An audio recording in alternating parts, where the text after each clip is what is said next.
ఇప్పుడు వచ్చిన దేవుని విడుదల మీ అందరికీ లోకరక్షకుడైన యేసుక్రీస్తు ప్రభువు నామములో ఈ సాయంకాల సమయంలో శుభవందనములు తెలియజేస్తున్నాను. ఈ సమయం ముందు దేవుని యొక్క లేఖనాలను ధ్యానం చేద్దాం. మరి ఈరోజు వాక్య సందేశం ఏంటంటే పొరపాట్లు. ఏంటంట అర్థమైందని చెప్పింది ఏంటి? పొరపాట్లు. ఏ పనైనా ఏ వృత్తైనా చేసే పనిలో పొరపాటు జరిగితే మేలా కీడ, లాభమా నష్టమా? మాట్లాడండి పిల్లరా. నేను మాట్లాడే మాటలు మీకు అర్థమవుతుందా? మనం చేసే పనిలో అర్థమవుతుందా? మనం ఏ పని అయినా, మన యొక్క జీవనం యొక్క గమనమైనా, ఒకవేళ మన ఆలోచనలోనైనా, మనం తీసుకుంటున్న నిర్ణయాలైనా, మనం నడిచే నడవడికైనా పొరపాట్లు ఏంటంట? పొరపాట్లు అంటే ఏంటి అర్థం? బహువచనం. పొరపాటు అంటే ఒకటి, పొరపాట్లు అంటే ఎక్కువ. సో ఈరోజు ఒకటి అంటే మనకు సరిపోదు. ఏంటంట? ఒకటి అనే పదం అనేది మనకు సరిపోదు. ఒకటికి మించి ఎక్కువైతే మనకు సరిపోతుంది. అంతేనా? అయితే రండి, మన జీవితంలో పొరపాట్లు చేస్తే మనకు కలిగే నష్టాలు, మనకు కలిగే శోధన, మనకు కలిగే ఇబ్బంది, మనకు కలిగే ఇరుకు, బైబిల్లో మహా విశ్వాస జాబితాల్లో బైబిల్ చరిత్రలో పేర్లు లిఖించబడినటువంటి వారే తమ జీవితంలో ఏం చేశారంట? పొరపాట్లు చేస్తారంట. మరి వారు పొరపాట్లు చేసి వారి జీవితంలో ఏం కోల్పోయారో, ఎటువంటి స్థితిలోకి దిగజారారో మనం ఈ సమయంలో ధ్యానం చేద్దాం. మరి వారితో మనం పోల్చుకుంటే, వారి విశ్వాసంతో మనం పోల్చుకుంటే, వారి భక్తితో మనం పోల్చుకుంటే, వారి నిరీక్షణతో మనం పోల్చుకుంటే, దేవుడితో వారికి ఉన్న సంబంధాన్ని, సావాసంతో మనం పోల్చుకుంటే, మనం ఏ విషయంలో కూడా సమతులంగా తూగేవారం ఎంత మాత్రం కూడా కాదు. ఒకవేళ మీరు అనుకుంటున్నారేమో కానీ నేనైతే ఎంత మాత్రం కూడా కాదు. మరి దేవుడు సంబోధిస్తున్న మాట నా హృదయానుసారుడు అంటున్నాడు. ఎవరికంటున్నాడు ఈ మాట? జాగ్రత్తగా వినండి నా ప్రియ సహోదరి సహోదరులారా. వాక్యం వింటున్న మీలో ఎవరికైనా అటువంటి టైటిల్ లేదు. తిమోతిగా బోధిస్తున్న సేవకుడుగా, కాపరిగా ఉంటున్న తిమోతి నా హృదయానుసారుడు అనలే, తిమోతి నా యొక్క ఇష్ట శిష్యుడు అనలే, లేదా నమ్మకమైన వాడు అనలే, బలేదాసుడు అనలే. ఎందుకంటే ఆ జాబితాల్లో నేను ఉన్నట్టు వాడు ఎంత మాత్రం కూడా కానే కాదు. అయితే దావీదు మహారాజు దేవుని యొక్క జాబితాలో, దేవుని హృదయంలో స్థానాన్ని సంపాదించుకున్నట్టు వాడంట. ఏమన్నాడంట? దావీదు నా హృదయానుసారుడు. మరి దేవుని యొక్క హృదయానుసారుడైనటువంటి వాడు పొరపాటు చేస్తే ఈరోజు మనం చేయమా? ఆలోచన చేయాలి. దేవుని యొక్క హృదయంతరంగమును ఎరిగి ఆ అంతరంగము చొప్పున జీవించిన దావీదు మహారాజే పొరపాటు చేసినప్పుడు మన విశ్వాసము, మన భక్తి, మన యొక్క నిరీక్షణ అనేది తోక పరిమాణం వేసుకుంటే బహుశా ఆ యొక్క కొలత కూడా మనకు దొరకదేమో అని నేను అనుకుంటున్నాను. రండి, మరి దావీదు ఏం పొరపాటు చేసాడో మనం చూద్దాం. 2 సమూయేలు బైబిల్ తెరవండి పిల్లరా. 2 సమూయేలు 11వ అధ్యాయము. 2 సమూయేలు 11వ అధ్యాయము 1వ వచనం నుండి 4వ వచనం వరకు చదువుతారా?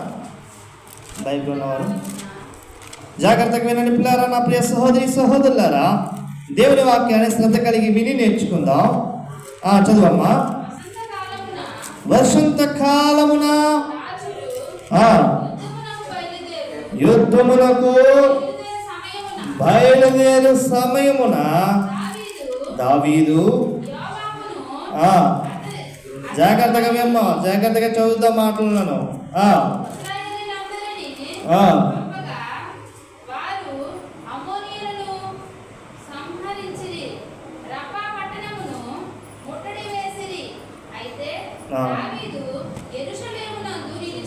జాగ్రత్తగానండి.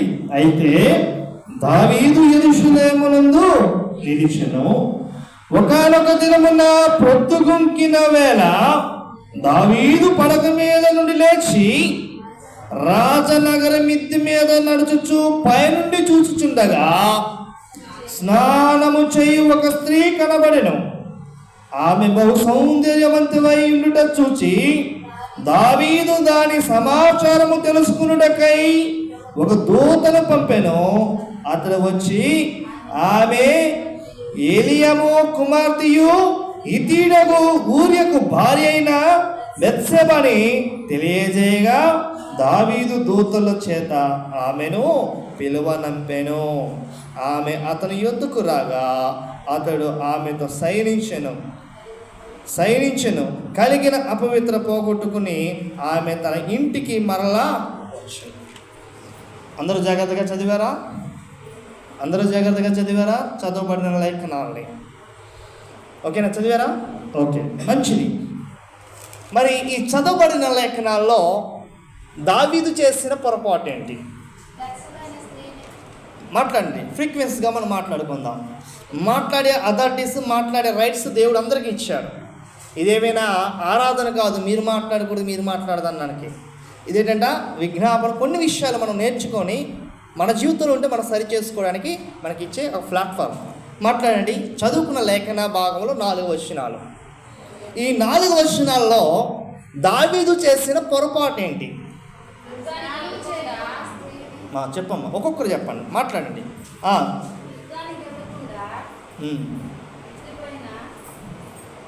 యుద్ధానికి వెళ్ళకన్నా మిద్ది పైన అదేంటా చెప్తే క్లియర్గా చెప్పమ్మా.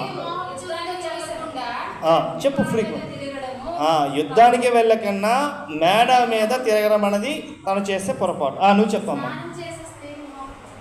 స్నానం చేయించున్న స్త్రీని మొహపు చూపు చూడడం అనేది నువ్వు రాజు మా మేరీ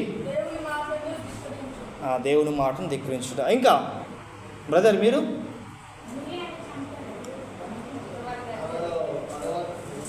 ఆమెను బలవంతుని చేస్తాను. ఓకే, అంటే చూడండి పిల్లరా, మనం మాట్లాడుకుంటే ఇంకా అనేక విషయాలు వస్తాయి. ఒక్కొక్కరు ఒక్కొక్క విషయం చెప్పవచ్చు. అయితే మీరు చెప్పినది ఏది తప్పు అనట్లేదు, మీరు చెప్పినది ఏది తప్పలేదు. ఎందుకంటే ఇక్కడ కనబడేది, చదివేది, మనం విన్నది, మనం నేర్చుకున్నది చెప్తున్నాం. అయితే ఇక్కడ నేను ఈ యొక్క వచనాన్ని పదే నేను ధ్యానం చేయించుండగా నాకు అర్థమయ్యే విషయం ఏంటంటే, సంధ్య చెప్పిన ఒక విషయము ఇక్కడ అండర్లైన్ చేసుకుందాం. ఏంటంట ఆ యొక్క విషయం? ఎస్, చూడండి, యుద్ధానికి అనేది అందరూ వచ్చారా లేదా? అందరూ వెళ్ళినప్పుడు ఈయన ఏం చేశాడంటే, యుద్ధానికి వెళ్ళకన్నా జాగ్రత్తగా విందాం.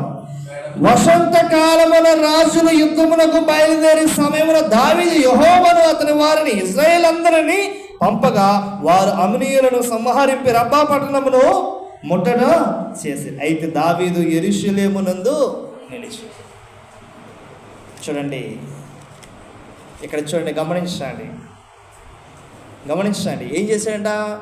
వీని కూడా వెళ్ళవలసిన సమయము, ఈయన కూడా యుద్ధం చేయవలసిన పరిస్థితి.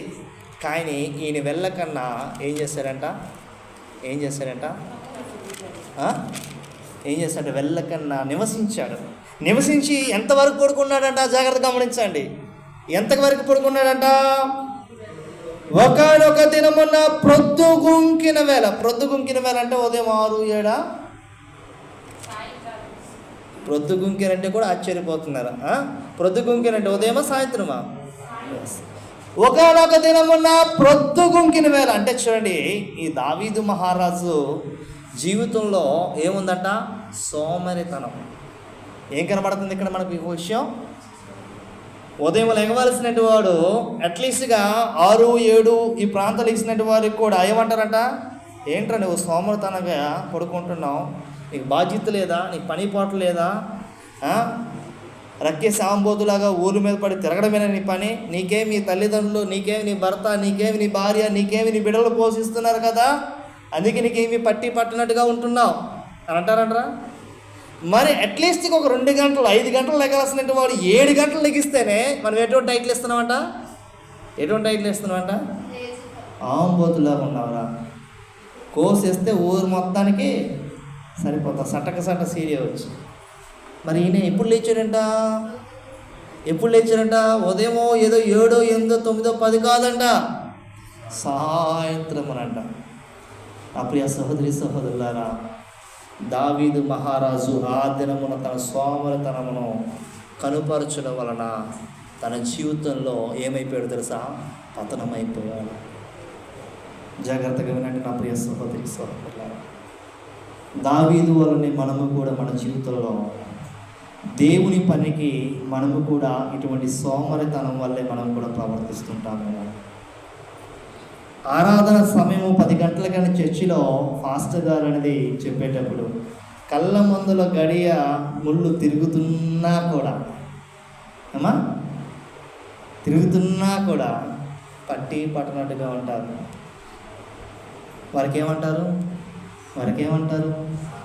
వీధిలో ప్రేయర్ అవుతుంటే ఇంటి పక్కన ప్రేయర్ అవుతున్నా కూడా ఈ పక్కన ఉన్నవారు ఎలా తెలిసి ఉంటారో, పాటలే కదా అవుతున్నాయి, ప్రార్థనే కదా అవుతుంది. ఇంకా ఫాస్ట్ గారు స్వరం వినబడలేదే, వచ్చినట్టుగా లేదే. ఆయన రాకంటే మనం వెళ్ళి ఏం చేస్తాం? ముందు ఆయన వచ్చి హాజరయ్యాలా, తర్వాత మనం హాజరవ్వాలా? ఇది మన సంఘం యొక్క ఫిలాసఫీ. నవ్వు కాదు నా ప్రియ సహోదరి సహోదరులారా, గమనించాలి. దేవుని యొక్క హృదయాన్ని ఎరిగి దేవుని యొక్క హృదయం చొప్పున నడుచుకుంటున్న వ్యక్తే సోమరితనం అనేది తన జీవితంలో ఆ దినము ఎప్పుడైనా సోమరితనంగా ఉన్నాడో బైబిల్ అక్కడ రాయబడలే. ఆ క్షణము, ఆ దినము, ఆ గడిలో తను సోమరితనం కలిగి ఉండడం వలన జీవితంలో ఎక్కడికి దూరం అయిపోయాడట? దేవునికి దూరం అయిపోయాడట, దేవుని కౌగిలికి దూరం అయిపోయాడట, దేవునికి ప్రేమకు దూరం అయిపోయాడట, దేవుని యొక్క సన్నిధికి దూరం అయిపోయాడట, దేవుని యొక్క వాక్యానికి దూరం అయిపోయాడట. నా ప్రియ సహోదరి సహోదరులారా, మళ్ళీ ఎక్కడికి దూరం అయిపోయాడంటే దేవుని యొక్క ఆశీర్వాదాలకు దూరం అయిపోయాడు. ఒకే ఒక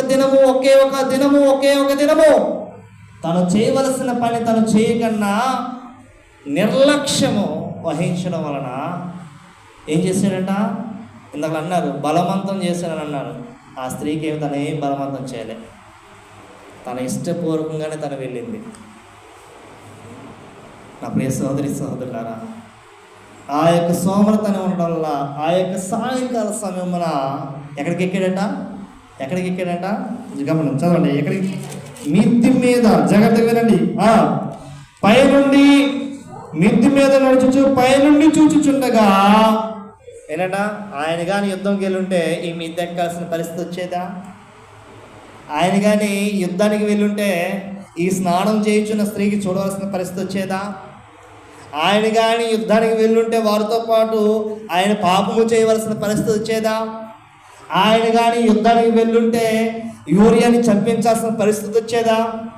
ఆయన యుద్ధానికి వెళ్ళుంటే దేవునికి విరోధంగా పాపము చేయవలసిన పరిస్థితి వచ్చేదా? ఆయన యుద్ధానికి వెళ్ళుంటే 1కి బదులు 4 ప్రాణాలను కోల్పోయేవాడా? ఆలోచన చేయండి ఒకసారి. ఏంటట? 1కి బదులు 4 ప్రాణాలు దేవుడికి.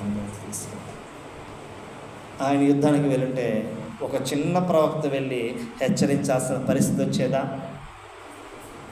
మనమందరం కూడా వయసులో ఉన్నట్టు వాళ్ళం.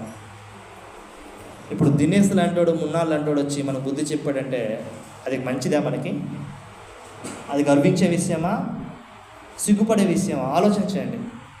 ఇప్పుడు దినేష్ అనేవాడు, మున్నా అనేవాడు మన దగ్గరికి వచ్చి చేతులెత్తి మనలో ఉన్న లోపాన్ని చేతి చూపించానుకో, ఏం బ్రదర్ మీరు సంతోషిస్తారా? మీరు సంతోషిస్తారా? ఎందుకు సంతోషించరు? వాడికి చెప్పవలసినటువంటి వారు మనం, వారికి చూపించాల్సినటువంటి వారు మనం, వాడికి నడిపించాల్సినటువంటి వారు మనం. కానీ ఇప్పుడు వాడేం చేస్తున్నాడు? మనకు చెప్తున్నాడు, మనకు చూపిస్తున్నాడు, మనకు నడిపిస్తున్నాడు. అంటే మాటలు కాదు, ఆ మాటలు ఉన్న భావాన్ని అర్థం చేసుకోండి. మాటలు వింటే మన హృదయాలు మారవు, మాటలు వింటే మన ప్రవర్తన మారదు. మాటలున్న లోతైన సారాంశాన్ని మనం గ్రహించగలిగితే, నా మాటలు గ్రహించొద్దు, నా మాటలు ఎన్నడూ గ్రహించొద్దు, దేవుని మాటలు గ్రహించాలి. నాతాన్ అనే ఒక చిన్న ప్రవక్త, దావీదు మహారాజు యుద్ధ భూమిలోకి దిగితే అటు పక్కన అపోజిషన్ నుండి వారు ఎటువంటి వారైనా భయపడాల్సింది. కానీ దావీదు సోమరతనము కలిగి నిద్రపోయి లేచి ఆ యొక్క మిద్ది మీద నడడం వల్ల, స్నానం చేయుచున్న స్త్రీని చూడడం వలన, స్త్రీని చూసిన తర్వాత పాపం చేసిన తర్వాత తన భర్తను చంపించడం వలన ఇన్ని తప్పు మీద తప్పు చేసుకుంటూ పోతున్నాడు. కాబట్టి ఈరోజు తన చెయ్యి ఇలాగ ఎత్తితేనే తలదించుకొని వణికిపోయేవారు ఈరోజు తన కళ్ళ ముందర, తన ఎదుట, తన ముఖం మీద చెయ్యి ఎత్తి మాట్లాడగలుగుతున్నాడంటే దానికి గల కారణం ఎవరు? నా ప్రియ సహోదరులారా, జాగ్రత్తగా వినండి నా ప్రియ.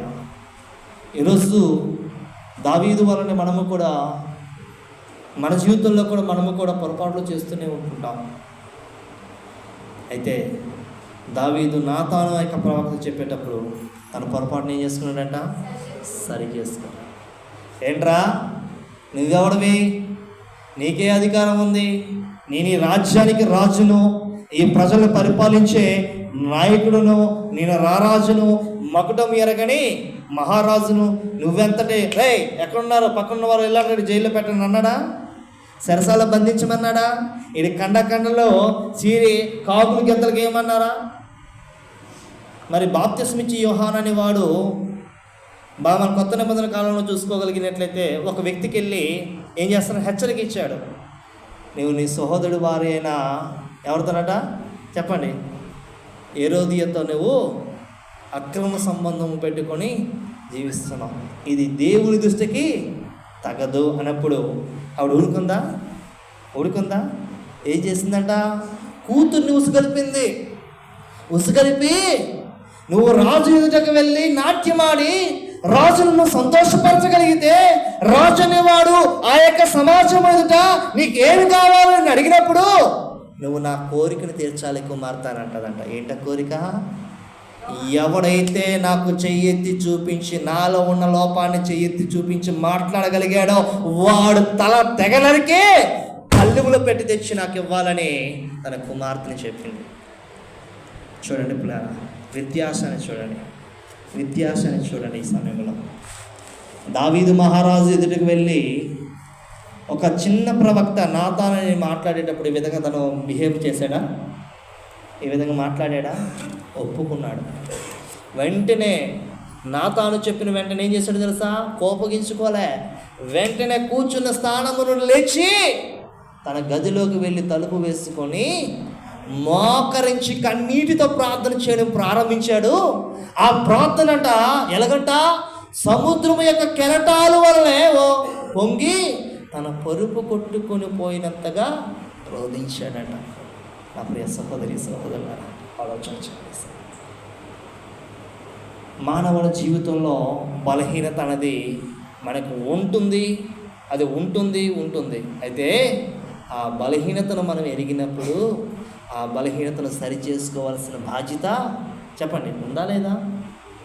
ఒకవేళ సరి చేసుకోకపోతే ఏమవుతుందంట? దావీదు వలన మనము కూడా ఏమవుతామట? పతనమైపోతాం. మరలా దావీదు పతనమైనా కూడా ఏమయ్యాడంట? మరలా కట్టబడ్డాడు, లేపబడ్డాడు. ఈరోజు మనం పతనం అయిపోయిన తర్వాత మనం కట్టబడతాం, లేపబడతామంటే అది సపన కలే. మనం కట్టబడగలమా? మనం లేపడగలమా? ఎందుకు లేపబడలేము, ఎందుకు కట్టబడలేమనంటే దావీదు మరలా దేవుని ఎదుట పశ్చాత్తాపంతో, ప్రభువా మరలా నేను నీ ముఖ దర్శనం చూడాలని, మరలా నేను సన్నిధిలో ఉండాలని, నన్ను నీ ఆత్మ నా యొద్ద నుండి తీసివేయకము, నన్ను నీ సన్నిధి నుండి త్రోసివేయకమని తను పశ్చాత్తాపముతో గుండె బాదుకుంటూ, గుండె రగులుకుంటూ ఏడుస్తున్నాడు. నా ప్రియ సహోదరులారా, ఆలోచన చేయండి. ఈ సమయంలో ఆలోచన చేయండి. జీవితంలో పొరపాటు అనేది ఎంత ప్రమాదకరమైనదో. మరి ఇదే 2 రాజుల గ్రంథము 11వ అధ్యాయాన్ని మనం చూడగలిగినట్లయితే ఒక మాట చెప్పి ముగిస్తాను పిల్లారా, ఎందుకంటే సమయం లేదు కాబట్టి. 2 రాజుల గ్రంథము 11వ అధ్యాయము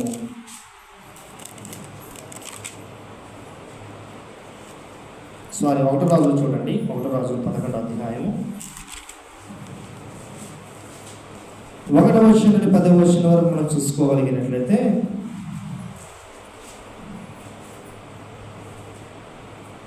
ఇక్కడ ప్రాముఖ్యమైన విషయాలు మనం చదువుకుందాం. ప్రాముఖ్యమైన విషయాలు 3వ వచనం చూద్దాం. 11:3 చూద్దాం.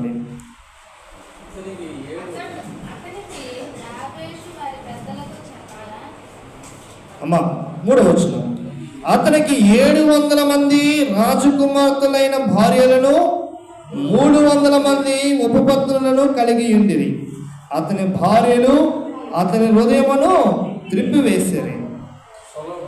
కిందకి వద్దాం పిల్లలు, ఎక్కడికి వద్దామనంటే మళ్ళీ చూద్దాం 9-10 వచనం చూసుకుందాం. ఇశ్రాయేలు దేవుడైన యెహోవా అతనికి 2 మార్లు ప్రత్యక్షమై నువ్వు ఇతర దేవతలు వెంబడింపవలదని అతనికి ఆజ్ఞాపించెను. సొలొమోను హృదయం ఆయన యొద్ద నుండి తొలగిపోయాను. యెహోవా తనకిచ్చిన ఆజ్ఞను అతడు గైకొనకపోగా యెహోవా అతని మీద కోపగించాను. జాగ్రత్తగా వినండి పిల్లలు. ఇక్కడ నేను ఎందుకు కట్ చేసి పారానంటే ఆల్రెడీ 9 అయిపోతుందా సమయము. 3వదిగా సొలొమోను, మొదటిగా ఎవరంట తండ్రి దావీదు మహారాజుల్లో ఉన్న పొరపాటు ఏంటంటే సోమరితనం. సొలొమోను జీవితంలో ఉన్న పొరపాటు ఏంటో తెలుసా? నేత్రాస. ఏ ఆశ అంట? నేత్రాస. నేత్రాస అని మీరు ఎలా చెప్తున్నారు బ్రదర్ అంటే, తనకుండేది 1, 2, 3 భార్యలు కాదంట. ఎంతమంది భార్యలంట? 1000 మంది భార్యలంట. చూసే ప్రతి ఒక్క వ్యక్తిని పొందుకోవాలని కోరిక, ఆరాటం, కుతూహలం. సో ఈ యొక్క కోరిక, ఆరాటం అనేది ఎంతగా దారి తీసిందనంటే నాశనానికి దారి తీసింది. ప్రియ సహోదరి సహోదరులారా, ఏ నాశనానికి దారి తీసింది అంటే బైబిల్ చరిత్రలో సొలొమోనుకు మించిన జ్ఞానవంతుడు, ఐశ్వర్యవంతుడు, ముందును తర్వాతను ఎవరునూ లేరనంత గొప్ప మనుషుల చేత కాదు, దేవుని చేత బిరుదును పొందుకున్న గొప్పవాడు. కానీ దేనివల్లంట ఈరోజు ఆ యొక్క సొలొమోను రచించిన 4 పుస్తకాలు మనం చూడగలిగినట్లయితే, చివరి 3 పుస్తకాల్లో ప్రసంగి గ్రంథాలు మనం చదువుతుంటే జీవితం మీద విరక్తి చెంది, డబ్బు మీద విరక్తి చెంది, కుటుంబం మీద విరక్తి చెంది, ప్రయత్నాల మీద విరక్తి చెంది, ఈ లోకంలో ఉన్న ఆశల మీద విరక్తి చెంది మాట్లాడే వ్యక్తులు ఎలా మాట్లాడతాడో అలా మాట్లాడుతుంటాడు ప్రసంగి గ్రంథంలో అంతా కూడా. ఎక్కువగా మనకు కనబడే మాట ఏంటో తెలుసా? ప్రసంగి గ్రంథంలో వ్యర్థము వ్యర్థము వ్యర్థము, సూర్యుని కింద నరులు పడుచున్న పాటంతా వ్యర్థము. మా ప్రియ సహోదరి సహోదరులారా, ఆయనకి మించిన జ్ఞానం ఈరోజు ఈ లోకంలో ఎవరికీ లేదు. అంత జ్ఞానం కలిగిందంటే వాడు ఏమైపోయాడంట? నేత్రాశ. మన దేహంలో ఉన్న ప్రత్యేక అవయవము మనల్ని బలహీనపరిచేదే. అయితే ఈ అవయవం అనేది నేను బలహీనపరచకుండా ఉండాలి అనంటే నీలో పొరపాటు చేసే లక్షణం నీలో ఉన్నప్పటికీ ఆ పొరపాటును సరి చేసుకునే గుణము నీలో ఉండాలి. ఆ గుణం నీలో లేకపోతే ఏమవ్వంట చెప్పండి? పైకి ఎదగలేవు. పడిపోయిన నువ్వు మళ్ళా లేపబడలేవు, కృంగిపోయిన నువ్వు మరలా కట్టబడలేవు. కారణం ఏంటో తెలుసా? తండ్రి కుమారులు ఇద్దరు కూడా దేవునికి దూరమైనప్పటికి కూడా మరలా వారు దేవుని దగ్గర పశ్చాత్తాపము పొందుతూ మరలా వారు కట్టబడ్డారు. చెప్పకూడదే నన్ను పడతాం. హల్లెలూయా, హల్లెలూయా. నా సహోదరి, నా సహోదరులారా, జాగ్రత్తగా వినండి. ఈ దినము ఏంటంట? విజ్ఞాపన. గడిచిన దినాల్లో మనం చేసిన పొరపాట్లను ఈ సమయంలో జ్ఞాపకం చేసుకోవాలి. గడిచిన దినాల్లో మనం చేసిన పొరపాట్లను ఈ సమయంలో జ్ఞాపకం చేసుకోవాలి. ఎందుకు జ్ఞాపకం చేసుకోవాలయ్యాలంటే రేపటి దినము అతి పరిశుద్ధమైన దినము. రేపటి దినం నువ్వు పాలు పొందేది ఆషామాష కాదు. ఏక ఆహారం అంటే ఈ భూలోకములో ఎవరి చేతో ఎక్కడ దొరికేది కాదు. పరలోకము నుండి ఈ లోకానికి దిగి వచ్చిన ఆహారాన్ని, ఆ ఆహారం ఏంటంట? జీవాహారము. ఆ జీవాహారాన్ని భుజిస్తున్న నువ్వు ఎలాగుండాలంట? శ్రద్ధగా, భక్తితో నువ్వు సిద్ధపాటు కలిగి ఉండాలి. మళ్ళీ చెప్తున్నా నా ప్రియ సహోదరి సహోదరులారా, మన జీవితంలో పొరపాట్లు చేయండి. బైబిల్లో సెలవిస్తుంది, నీతిమంతుడు ఒకడును లేడు, అందరూ పాపము చేసి దేవుడు అనుగ్రహించి మహిమను పొందలేకపోతున్నాడు. ఒకవేళ నేను నీతిమంతున్నాయా, నాలో ఏ పాపము లేదయ్యా నువ్వు ఒకవేళ అన్నట్లయితే ఇప్పుడు చెయ్యి ఎవరి దట లేపి చూపిస్తుందట? మనుషుని చేయి కాదు. ఇప్పుడు ఒకవేళ నేను అన్నానుకో, నేను నీతిమంతున్నయ్యా, నాలో ఏ పాపం లేదని నేను అన్నాను అనుకో, మీరెవ్వరు నా చేతి చూపించరు. మొదటి చెయ్యి ఎవరి దండ లెగుస్తుందంట? ప్రభు అయిన యేసుక్రీస్తు ప్రభు వారి చెయ్యి లెగుస్తుంది. ఒకవేళ మీరు అలా అన్నట్లయితే మీరు అబద్ధికులు, మీలో క్రీస్తు లేడంట. కాబట్టి ఏ భేదము లేదు, అందరూ పాపము చేసి దేవుడు అనుగ్రహించమైన పొలం. ఈరోజు మనం ఈ యొక్క వాక్యాలు మనం నేర్చుకోవాలి, ఈ వాక్యాలు మనం ధ్యానం చేయాలి, ఈ వాక్యంలో సారాంశాన్ని అర్థం చేసుకోవాలి. మనం అందరము బలహీనులమే కాబట్టి గడిచిన దినాల్లో ఏ విషయంలో నేను పొరపాటు చేస్తున్నాను, ఏ విషయంలో నేను దారి తప్పిపోయాను, ఏ విషయంలో నేను పడిపోయాను అనే విషయాన్ని మీరు తెలుసుకోగలిగినట్లయితే ఈ సమయంలో ప్రార్థన చేసుకుందాం. అందరికీ మోకరించండి. మోకరించుకొని మన పొరపాటుని దేవుని ఎదుట ఒప్పుకొని సరి చేయబడదాం. మనుషుల చేత కాదు సరి చేయబడాల్సింది, ఎవరి చేతంట? దేవుని చేత. కాబట్టి ఈ సమయంలో మనం ప్రార్థించేద్దాం. అందరికీ మోకరించండి ప్రియ సహోదరి సహోదరులారా.